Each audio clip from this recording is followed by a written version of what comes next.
मित्रों नमस्कार, मैं हूं राकेश कुमार। आप देख रहे हैं मत अभिमत।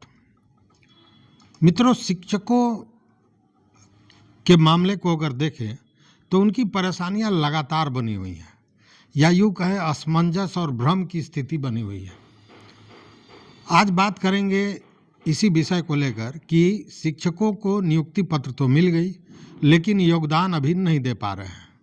आखिर इसके पीछे कारण क्या है, पहली बात।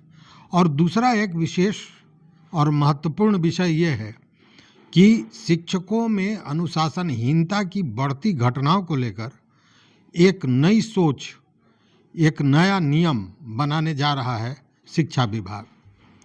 तो वो नियम क्या होगा, और ये नियम बड़ा कड़ा होगा निश्चित रूप से। तो वो क्या होगा, इस पर बात करेंगे। तो शुरू करते हैं बात इसी बात से कि शिक्षकों की नियुक्ति विशिष्ट शिक्षक के रूप में होनी है, और इसको लेकर 20 तारीख को नियुक्ति पत्र भी मुख्यमंत्री द्वारा और पटना में और जिला मुख्यालय और जितने भी बीआरसी में थे उन लोगों को नियुक्ति पत्र दे दिया गया।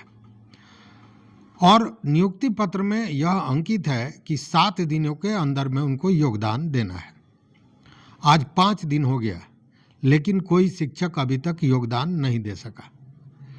इसका मुख्य कारण क्या है? मुख्य कारण यह है कि अब तक नियुक्ति को लेकर विभाग द्वारा कोई दिशा निर्देश नहीं दिया गया है, कोई आदेश पत्र नहीं दिया गया है। जबकि यह कहा गया था कि नियुक्ति के साथ ही योगदान को लेकर दिशा निर्देश जारी कर दिया जाएगा।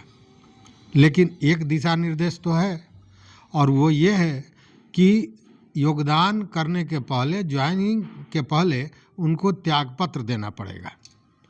अब जरा सोचिए कि शिक्षक करें क्या? त्यागपत्र दे दें और ज्वाइनिंग का कोई हिसाब किताब अभी तक आया नहीं, दिशा निर्देश आया नहीं, तो जाएंगे कहाँ? पहली बात। दूसरी बात कि अगर योगदान दे भी दें तो वो वैलिड कैसे माना जाएगा? अगर कोई दिशा निर्देश नहीं है तो कहाँ योगदान दे, कैसे योगदान दे, कब योगदान दे? ये सारी चीज़ें कहीं ना कहीं भ्रम पैदा कर रही हैं। और इसको लेकर शिक्षा विभाग की तरफ से कोई भी नियमावली या कोई भी दिशा निर्देश अब तक नहीं मिला है। तो शिक्षक भ्रम की स्थिति में है। दूसरा एक और भ्रम है। आपको याद होगा कि स्थानांतरण नीति को स्थगित कर दिया गया, और स्थानांतरण नीति के स्थगन के साथ ही आपने देखा होगा कि शिक्षकों में भारी आक्रोश जो था वो शांत हो गया। लेकिन सारे शिक्षकों में नहीं, लगभग 30 से 40% ऐसे शिक्षक हैं जो चाहते थे कि स्थानांतरण हो और इंतजार कर रहे थे। केवल नियमावली को लेकर उनमें परेशानी थी, स्थानांतरण का विरोध नहीं था। नियम जो बनाए गए थे उसका विरोध शिक्षक कर रहे थे, वैसे शिक्षक जो स्थानांतरण चाहते हैं। अब हुआ ये कि जब स्थगन हुआ तो इन शिक्षकों का आक्रोश बढ़ा या निराशा बढ़ी। लेकिन 2 दिन में ही यह भी क्लियर हो गया कि विशेष परिस्थिति में जो शिक्षक हैं वो उनको स्थानांतरण का लाभ दिया जाएगा। उसके लिए नियमावली भी बनी। नियम बनाया गया कि 7 कैटेगरी शिक्षकों का बनाया गया। जो सबसे ज़्यादा महत्वपूर्ण कैंसर जैसे बीमारी से पीड़ित, उसके बाद में गंभीर बीमारी से पीड़ित शिक्षकों की कोटि बनाई गई। फिर उसके बाद परित्यक्ता या जो महिलाएं हैं, विधवा महिलाएं हैं शिक्षिका, उनका एक कैटेगरी बनाया गया। विकलांगों, दिव्यांगों का एक कैटेगरी बनाया गया। इसी तरह 7 कैटेगरी बनाए गए, और उसमें एक कैटेगरी वो भी था कि जो अपनी पदस्थापना जहाँ चाहते हैं वहाँ से अगर बहुत दूर पदस्थापित हैं तो वह भी स्थानांतरण का लाभ उनको भी दिया जाएगा। और उनसे आवेदन की मांग हो गई। आवेदन के लिए देने के लिए समय भी निर्धारित हो गया कि 1 दिसंबर से लेकर 15 दिसंबर तक उनसे आवेदन लिया जाएगा, रिप्रेजेंटेशन लिया जाएगा। अब जरा आप सोचिए कि ये सारी चीज़ें हो गई। अब ये शिक्षक जो नियोजित शिक्षक हैं, सक्षमता पास कर लिए, नियुक्ति पत्र ले लिए विशिष्ट शिक्षक का, वो ये आवेदन कैसे भरेंगे इसको लेकर भी विचलित है। वो किस रूप में आवेदन भरेंगे, नियोजित शिक्षक के रूप में भरेंगे कि विशिष्ट शिक्षक के रूप में भरेंगे?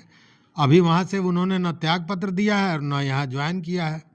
तो बड़ी असमंजस की स्थिति में शिक्षक फंसे हुए हैं और यह क्यों है, इसके पीछे भी तरह तरह की बातें आ रही हैं, उस पर भी चर्चा करेंगे।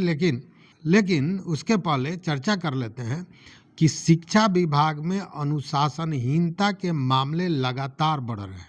आप देख रहे होंगे, छात्रों के साथ दुर्व्यवहार, महिला शिक्षिकाओं के साथ दुर्व्यवहार, शिक्षक में मारपीट, शिक्षकों कई घटनाएं हुई जहां शिक्षकों की हत्या हुई, और खासकर चारित्रिक रूप से कई मामले सामने आए कि स्कूल में ही शिक्षक शिक्षिकाओं द्वारा गलत व्यवहार करना, शिक्षिकाओं को गलत मैसेज भेजना, शिक्षिकाओं के यहाँ गलत गंदे वीडियो भेजना, ये सारी चीज़ें सामने आई हैं और कई वीडियो वायरल हुए हैं और इसको लेकर शिक्षकों के पूरे इमेज पर एक प्रश्न चिन्ह लग गया है। देखिए, शिक्षक समाज के निर्माता है, सभी कहते हैं, और इसमें कहीं अतिशयोक्ति भी नहीं है। तो शिक्षक का आचरण, लोग आम आदमी से बेहतर आचरण की अपेक्षा रखते हैं, जिनको आचरण को देखकर, जिनके व्यवहार को देखकर बच्चे से लेकर पूरा समाज को एक सीख मिले, एक सबक मिले। लेकिन यह मामला तो उल्टा होता जा रहा है। आप रोज़ देखते होंगे इस तरह की घटनाओं को, दोहराने की ज़रूरत नहीं है, लेकिन बहुत सी अश्लील चीज़ें आपको देखने को मिल रही होंगी और इससे विभाग कहीं ना कहीं परेशान है। विभाग की खिल्ली उड़ती है, विभाग की प्रतिष्ठा का हनन होता है और बाहर में भी ये बातें होती है कि बिहार में शिक्षा विभाग में क्या पढ़ाया जाता है, शिक्षक क्या पढ़ा रहे हैं। मतलब शिक्षा विभाग पर तमाम तरह से उंगलियां उठती रही हैं और उठ रही हैं। इसको लेकर विभाग संजीदा हुआ, एस सिद्धार्थ संजीदा हुए और उन्होंने स्पष्ट किया कि अब वैसे अनुशासनहीन शिक्षकों को सजा दी जाएगी और वो सजा क्या होगी यह मैं बताता हूँ। लेकिन उसके पहले बता दूँ कि ऐसा नहीं था कि पहले सज़ा नहीं दी जा रही थी, सजाएं पहले भी थी। वैसे लोगों का वेतन काटा जा रहा था, सस्पेंड किया जा रहा था, कारण परीक्षा हो रहा था, ये सारी चीज़ें चल रही थी, लेकिन इन घटनाओं पर कहीं अंकुश लगने का कोई नाम था नहीं। तब इन्होंने देखा क्या कि देखिए, चीज़ों को किस तरह एसेस किया जाता है, ये चीज़ें सामने आती हैं जब, तब समझ में आता है। शिक्षकों में भारी आक्रोश था पिछले दिनों ट्रांसफ़र को लेकर, लेकिन केवल ट्रांसफ़र ही मुद्दा नहीं था, ट्रांसफ़र था, उसके साथ सेवा निरंतरता का मामला था, छुट्टी का मामला था, स्कूल टाइमिंग का मामला था, ये सारे मामले थे जिसको लेकर शिक्षकों में आक्रोश था और स्थानांतरण के मामले को लेकर भारी आक्रोश था। लेकिन जैसे ही स्थानांतरण के पूरे गतिविधि को स्थगित किया गया, शिक्षकों में शांति का माहौल आ गया, खुशी दौड़ गई, तालियां, आपने देखा होगा मुख्यमंत्री जब घोषणा किया तो कितनी जोर से और कितने देर तक तालियां बजती रहीं।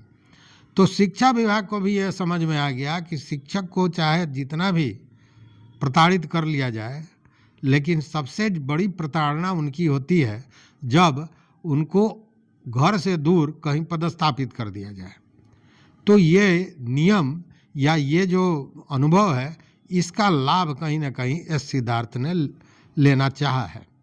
चूँकि जो खबरें हैं, जो भीतर खाने से खबर आ रही है, उससे तो यही लगता है। चूँकि वैसे शिक्षक जो अनुशासनहीनता करेंगे, अब उनकी सज़ा ये होगी कि वो जहाँ पदस्थापित हैं उससे दूर बिहार के किसी दूसरे कोने में उनका स्थानांतरण कर दिया जाएगा। मतलब शिक्षकों की सबसे बड़ी सज़ा, मतलब कि अब वैसे अनुशासनहीनता को उतारू जो शिक्षक हैं या जो अपने व्यवहार पे अंकुश नहीं लगा पाते हैं, उनको सचेत हो जाना पड़ेगा। क्योंकि जैसे ही सरकार की हरी झंडी मिलेगी वैसे ही ये मामला सामने आ जाएगा, यह नियम सामने आ जाएगा कि अनुशासनहीनता पर किस तरह की सज़ा दी जाए, और यह सज़ा निश्चित रूप से सज़ा होगी।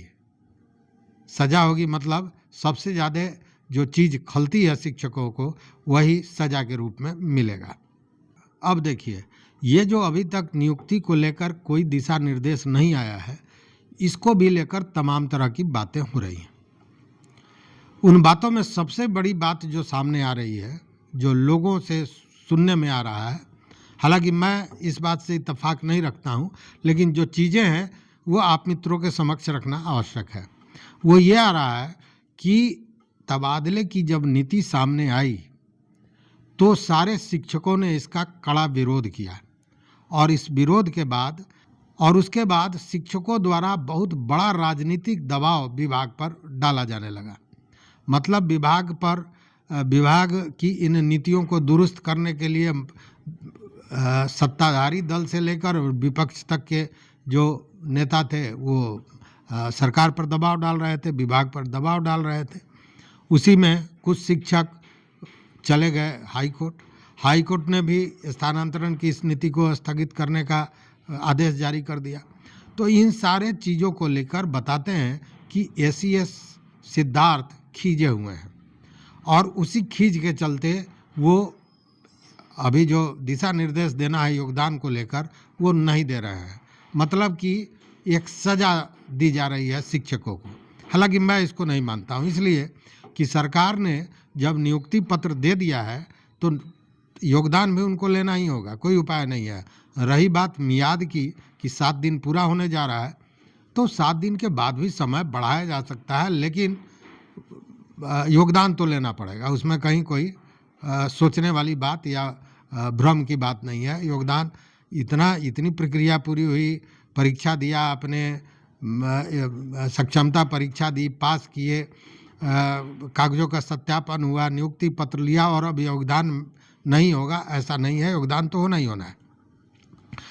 लेकिन ये जो बातें आ रही हैं सामने, इसको पुष्ट किया जा रहा है इस बात से कि स्कूल टाइमिंग को लेकर आपको याद होगा जब के पाठक थे और स्कूल टाइमिंग को उन्होंने बढ़ाया था, तब उस समय कितना हंगामा हुआ था। सड़क से लेकर सदन तक हर जगह हंगामा हुआ था, और हंगामा इतना कड़ा हुआ था, इवन सत्ताधारी दल के लोगों ने भी, नेताओं ने भी इतना हंगामा विधानसभा में किया था, विधानमंडल में किया था कि मुख्यमंत्री को 3 बार वहाँ घोषणा करनी पड़ी थी कि टाइमिंग बदलेगा, 10 से 4 हो जाएगा।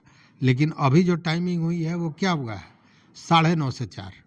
मतलब कि मुख्यमंत्री द्वारा कहे गए बात को यहाँ के पाठक जैसे ही एस सिद्धार्थ ने नहीं माना।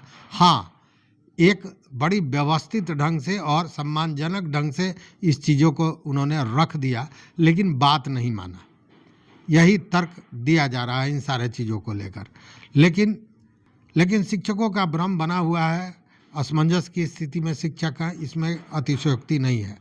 शिक्षक जाएं तो जाएं कहाँ, क्या करें, कैसे त्याग पत्र दें, कैसे ज्वाइनिंग दें, कहाँ ज्वाइनिंग दें, दूसरी बात कि स्थानांतरण के लिए आवेदन किस प्रकार दें, ये सारी चीज़ें भ्रम की स्थिति बनाई हुई है। तो देखना है कि कब तक योगदान को लेकर विभाग द्वारा कोई नियमावली आता है, दिशा निर्देश आता है, और कब तक हमारे ये जो विशिष्ट शिक्षक हैं वो योगदान देकर मूलतः विशिष्ट शिक्षक बन पाते हैं। तो इस वीडियो में बस इतना ही। देखते रहिए मत अभिमत। मित्रों, चैनल पर नए हो तो निश्चित रूप से सब्सक्राइब कीजिए, लाइक कीजिए, दोस्तों के साथ शेयर कीजिए, और अपना विचार इन सारे बिंदुओं पर जरूर दीजिए। बहुत बहुत धन्यवाद।